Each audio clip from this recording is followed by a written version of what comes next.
my last event, I made 3 grand, almost four, in a 4 hour sitting. Nice. So I can't say no.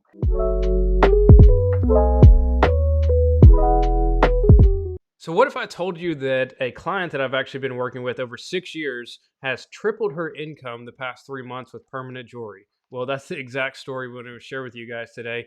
We have Sabrina here. She is out of Clearwater, Florida. Say hi, Sabrina. Hey, hey. So yeah, I mean, you're like my favorite success story ever because I knew you back when you lived in California. We worked together. You were a permanent makeup artist. You still are. And then Hmm. you moved to Florida, like whole new area, didn't know anybody. Tell us a little bit Yeah. about that. It's been a crazy ride. Yeah, I started working with you when I was 19 years old, 25 now. And it's kind of scary, like having an established business in one place and then moving to a whole new place. And I had only been in Clearwater for about a year when I started the permanent jewelry. And since starting that, not only has it brought me so much more income, so many more clients, but it's also carried over into my brow business just because Mhm. 9 times out of 10, I can convince someone to get their brows done while they're getting jewelry. Yeah. So it's just a win-win all the way around. So if I understood correctly, like when you first moved to Clearwater, like that first year, you were kind of it was tough to get clients, right? It was slow, it was a weird economy. People like to go to someone that they can get a referral from, right? Or like, Mhm. "Oh, I know, like, this person that, like, is my sister's best friend's ex whatever, like, they went to this person, had a great experience." But I was so new, so I was only hiding behind the fact that, like, I had great reviews, which, I mean, is Mhm. not a hide, like, that's a good thing, but again, I didn't have any real connections with people here, so it definitely was slow. It was probably the slowest year I've ever had, which was scary because we had just bought our new house. It Yeah. was a new place. So I wanted to be successful. And honestly, it was a scary time. It was a scary Right. time for sure. Yeah, and I remember a couple of those conversations where I could tell you were a little bit stressed out and stuff. And so when I was like, "Hey, look, I've got this new thing. It's called permanent jewelry. Like, I think you would be great at it."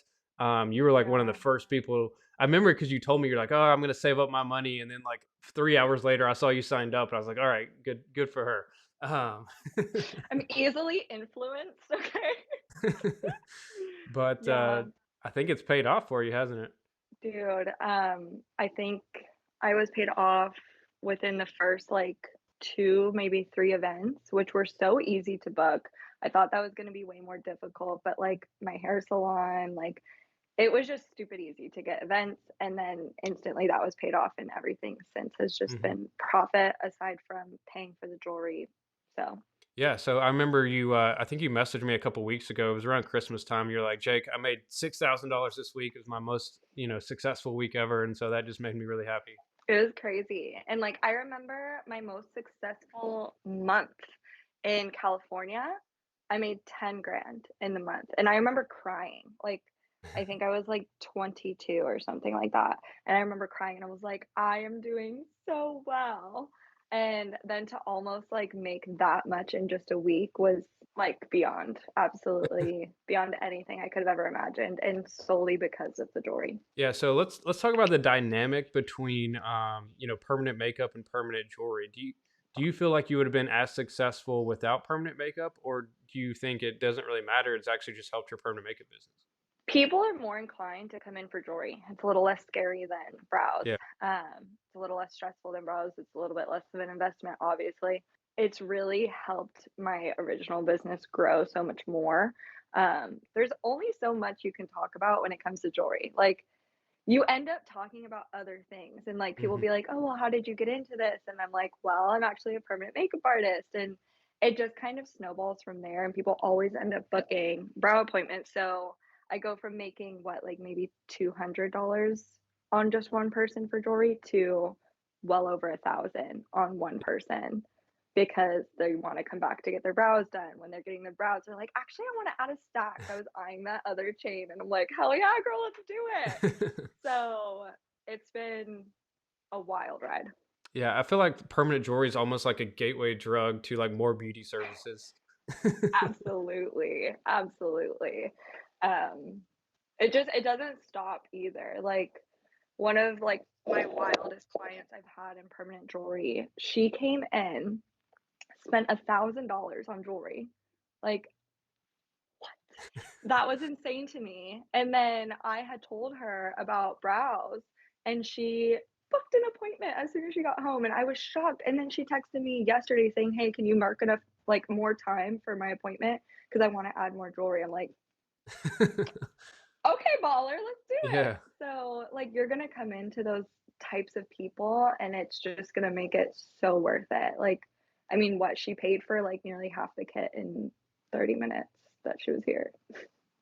And that's the thing, like, when you were only a permanent makeup artist, you were missing out on clients like that just because not because they didn't have the money, not because they're a bad potential client or a bad lead. It's just because they didn't know that much about brows. But, Yeah. developing that rapport and trust with you, like, through something like permanent jewelry, gave them that gateway to, buy all your services. Absolutely. I feel like I'm a very easy person to get along with too. So like when they're in here getting their jewelry done, like we Mhm. do end up becoming like somewhat of friends. So it Yeah. really like even though they might not have been a brow referral, like from someone else who got brows done, they trust me, they've seen me, they see my space, they're like, wait, no, you're like rad, like let's do this. So as long as you can build rapport with people and like not be awkward, it's so easy to transition people from jewelry to brows or from brows to jewelry.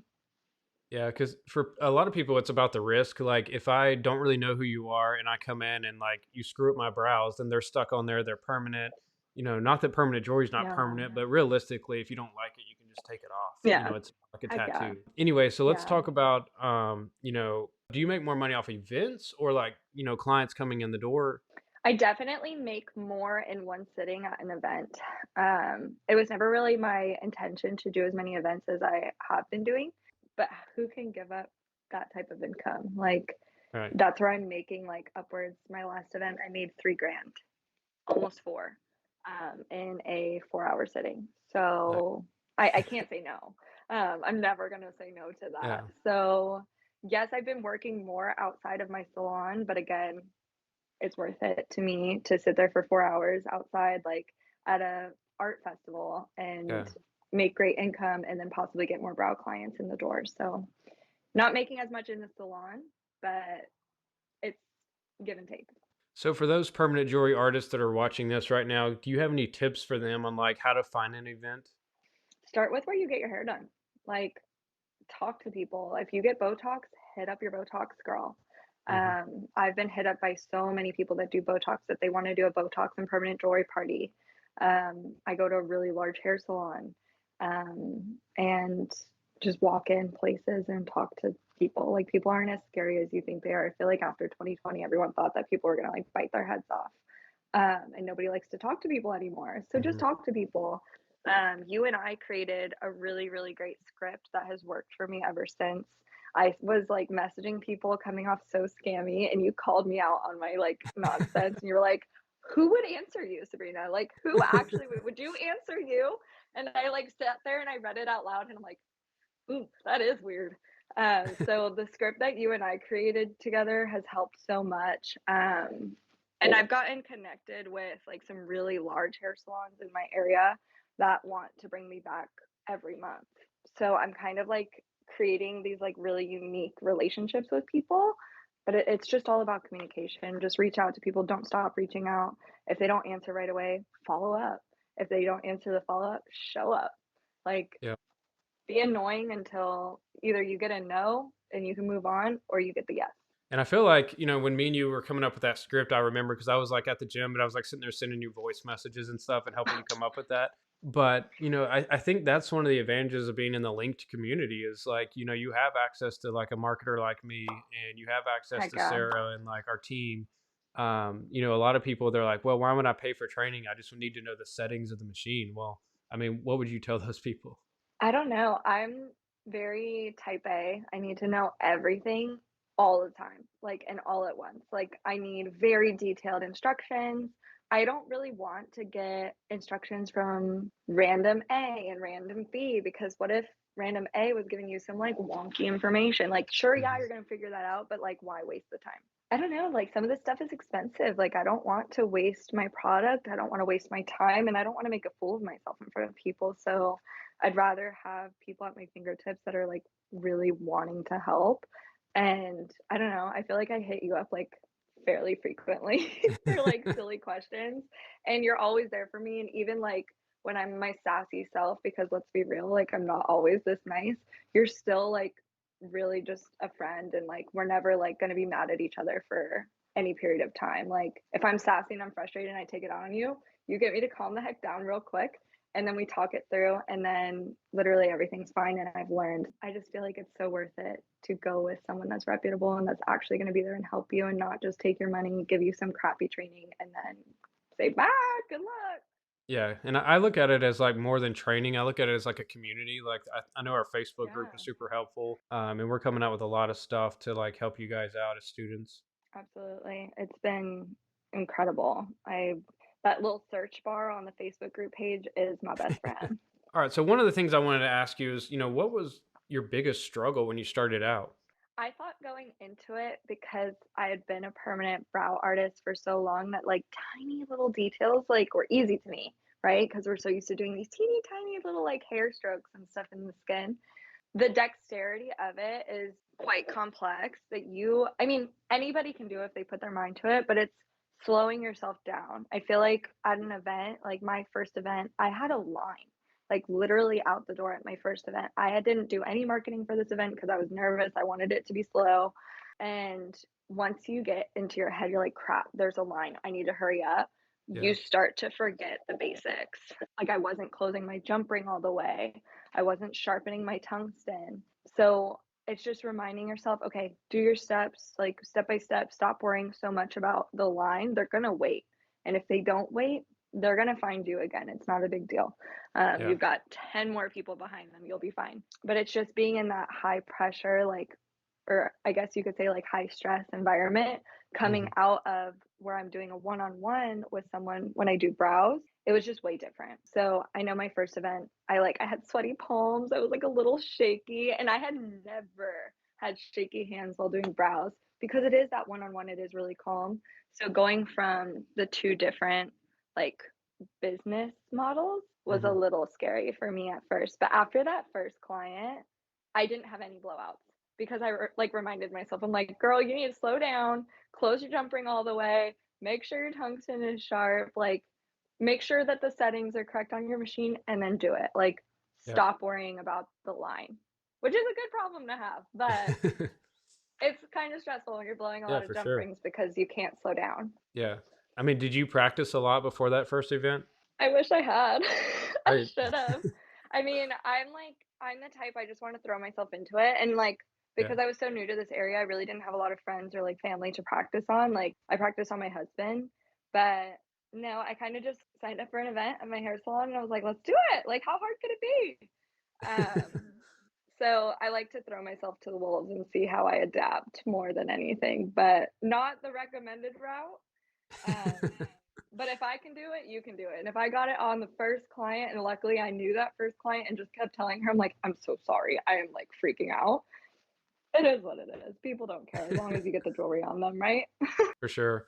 I know I was like at Christmas break, my mother in law was in town, and she pulled out her machine, and she was like sitting there practicing for like 2 days straight, and she gave me like a ring and necklace and some more bracelets. But Heck I was yeah. just I was like, oh, that's awesome. I mean, I didn't realize how much practice it could take, but it's Yeah. if people are proud of what they do and then perfect their craft, and I know you've had a lot of practice since then with different clients and stuff. Oh yeah, for sure. It's so interesting, like how different I was from my first event to now. Like I always have an assistant with me at my events, whether it be my husband or my best friend. And specifically my best friend who's been there since like my very first event to now. She's like, "You're so streamlined. Like you never blow a link. Like I haven't blown a link probably since my second event. You just keep getting better. Don't get like overly frustrated with yourself. Like I wasn't perfect at doing eyebrows when I first started. You're not going to be Uh, perfect at doing jewelry when you first start. Practice, get more comfortable with your tools. Like you're going to streamline what you need to do at the event or at your appointment. And it can't get worse. It's only going yeah. to get better. And I think that's good for people to hear because I've seen a lot of not a lot, but I've seen some people that like, they pick up the machine and the first time they try it, they're like, "Oh, well, I blew a link, like something's wrong with the machine," or I don't know, like, and then they just get frustrated way too quick. But it takes practice. Yeah, I mean, starting something new isn't for everyone. People get comfortable in what they do and they don't want to grow, and that's fine. If that's you, but that's not me. And I feel like that's not the majority. Definitely, when I first picked up the machine, I was humbled instantly. And if you're not, you should be Yeah, because you're going to mess up. We're human. Like, it's not a big deal. Nobody knows when I mess up on someone, nobody knows. Like, you just say, "Oh, give me one more second. I'm gonna try a different link." I would rather it be a little yeah. bit more sturdy for you. Or I say, "Actually, I don't think I like the way that weld looks. I'd rather it look a little bit better for you." People are like, "Ah, thanks. Like, you're so kind. Like, play it off. People aren't gonna know." I love that. That reminds me of like when I was a pilot in the Air Force, we would like no matter how bad we screwed up, as long as you sound cool on the radio and it's cool over the intercom, nobody's gonna know. Heck yeah. Like, it's fine. Like, just adapt and overcome. That's awesome. I'm gonna take that clip and share it with our students because like I love how like even if you mess up, you just move on and just play it off. Yeah, exactly. I mean, it's all a learning experience. Like, if you look at some of my welds from like recently from when I first started, like it's an insane difference. And I've only been doing it for what, 2 months? There's a lot of growth that can happen in a very short amount of time. Um, don't be too hard on yourself. It's something completely new. And if you're like an artsy fartsy person like myself, like sure you're going to want it to be absolutely perfect right off the get-go, but you weren't perfect at art when you first started either. As far as marketing goes, what kind of stuff have you found, gets you into events or just gets more clients? So I actually just had a reel go viral last night. Nice. I'm a big fan of reels. I hate making them. I know that it's like awkward sometimes, but Mm, the reel in particular that I posted was actually a client of mine who came in with her best friend. She documented the whole thing, posted it on TikTok. Her TikTok went viral, and I was like, I'm reposting. So I saved it, shared it as a reel on Instagram because she hadn't shared it on Instagram. yeah. I think I shared that 2 weeks ago and it was a dud, which happens. And then it went viral last night. So it took 2 weeks for it to go viral, but it happens overnight. Um, so post reels, even if you feel stupid, even if it's like the same video 100 times, just keep reposting until you get seen. Um, I've never stopped my Facebook and Instagram ads with you in the past, what, 6 years. Mhm. So the majority of my clients do come from social media. That's interesting that it took 2 weeks for it to go viral because I know a lot of us think that like okay if I don't get a lot of likes and stuff the first few hours then it's a dud. Mm-mm, absolutely not. You never know when things are going to start trending again. You're never going to know if like someone picks it up and like they rewatch it 4 times. The Mhm. algorithm's like, push it. So Yeah. people are going to see it no matter what. The algorithm's a tricky little thing. So don't be discouraged. And my biggest mindset shift with social media, I don't remember who said it or where I heard it, but it was several years ago. It said, even if your post only gets 15, 20 likes, imagine 15 or 20 people in the room that you're currently in clapping for you. Yeah, that's good. That's going to feel I like that. huge. Imagine if 15 of those people turned into clients. That's a lot of money. So it doesn't matter. Like, just do it, just post it. Like, if they're judging you, they're not for you. Doesn't matter. Wow. Yeah, honestly, I think that was one of the best things ever said on my podcast. I love Heck that. yeah! I love that it was me. Crap, I forgot my next question because that was such a good quote. Right? It's so good. I live by that because, like, I'm a big comparison person. I try not to follow anybody else that does like brows or jewelry or whatever, like anything that I aspire to be. Like, I love that for them, and I'm not a hater, but I have deep comparison issues that, like, those are my own problems, and I'm not pushing that on anybody. But for my own mental sanity, I try not to digest a lot of those people's content. But until I had that mindset shift, I was a very negative person. I was a hater. Yeah. And like, you're not going to attract anything with negative energy. You're going to push it away. So that mindset shift was huge. And from there, I started posting like the silliest reels, like you've seen on like my brow account. Like they get so silly. And I look back and I cringe. And I'm like, who is that? That's so funny, like, or so awkward, or like, why would I say that? But I can't tell you how many compliments I get on those reels from like Mhm. fellow colleagues, from my clients are like, "I actually booked you because you're so real." Like, and I'm like, "That is not how I act, but okay." It reminds people that you're a human, and, like, I feel like in this industry, you can get treated like a robot a lot, like, "Well, why can't you be there for me on this day at this time? Like, that's the only time I have." And I'm like, "Sorry, I'm human. Like, I also have things to do." Yeah. So, having those reels out there, showing your face more, um, kind of giving people, like, insight as to who you are behind the art or behind the jewelry, it changes the whole game. Yeah, well, I guess the algorithm thinks I like your content because it always pops up first on my highlights or Heck the yeah. stories and stuff. So That makes it's me it's so it's entertaining happy. for sure. Good, I'm glad. So if you struggle, if you're watching this or listening to this and you struggle with content, and kind of getting yourself out there, you definitely need to go watch Sabrina's stuff. Where can they find you on Instagram? So I have 2 accounts that you can look at. My jewelry account is Sheer, Shear, like the scissors, jewelry. And then if you're interested more in my brow account, it's Sheer, again, like the scissors, Shear, brow babe. Awesome. Yeah, definitely go check out her stuff because she's very entertaining. She's got great ideas, and it's a great way to really, like you said, show your human side of things. And that's the one thing I struggle with. Like, I always try to think like, okay, how can I make the perfect reel? But if like everybody tells me, I just need to like throw in more humor, just be myself and stuff like that, and not try to always be like Yeah. the perfect. Exactly, and don't overthink it, like, I can't tell you how many, like, reels or TikToks are just in my drafts because I looked at them for too long and I'm like, "Oh, I can't Yeah, post it."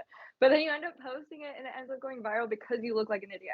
Like, yeah, people eat that stuff up, and it's so silly, but I love it, like, I love that realness is, like, trending.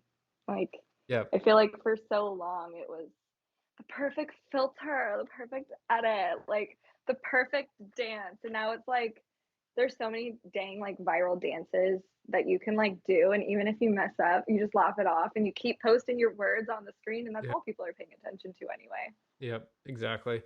So yeah, and it's cool that you bring that up because I've heard that from multiple people that they're starting to favor more realness, and so like being yourself, messing up, Hmm. not being over edited, over filtered, and so if you're watching this in 2023, definitely try to tweak your content where it doesn't always look 100% perfect.